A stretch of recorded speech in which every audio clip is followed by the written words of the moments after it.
probably going to be the most simplest one for you to answer, but what if you're wrong?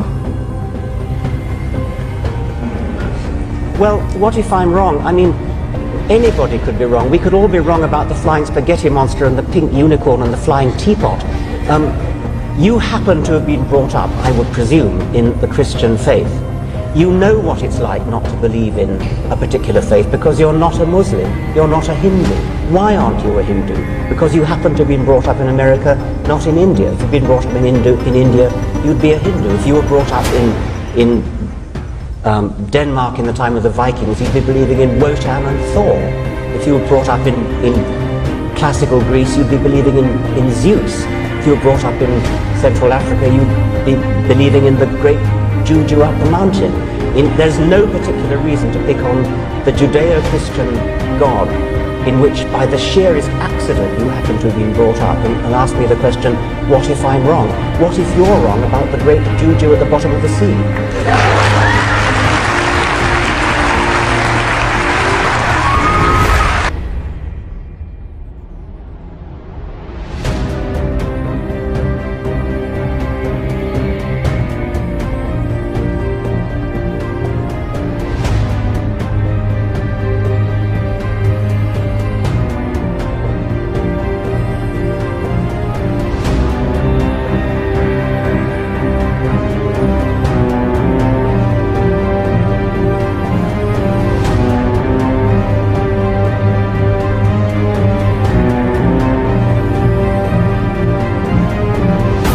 A new warning about persecution of Christians around the world in 2017.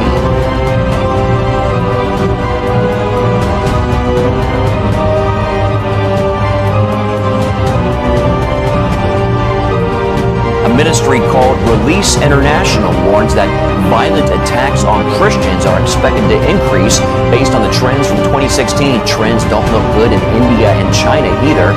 Recorded attacks from Hindu militants have increased dramatically in India, and China has been cracking down on unregistered churches. The head of a religious research group says about 90,000 Christians were killed because of their faith in 2016. Conflicts in North African countries like Nigeria were a significant source of Christian persecution in 2016.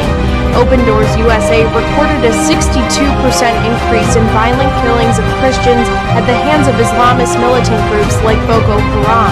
Christians also face deadly persecution in destabilized Middle Eastern countries like Iraq and Syria, where ISIS and other militants targeted them and other religious minorities. Intolerant governments also pose a lethal threat to Christians. The North Korean regime, in particular, has been accused of committing grave atrocities to stamp out religious belief.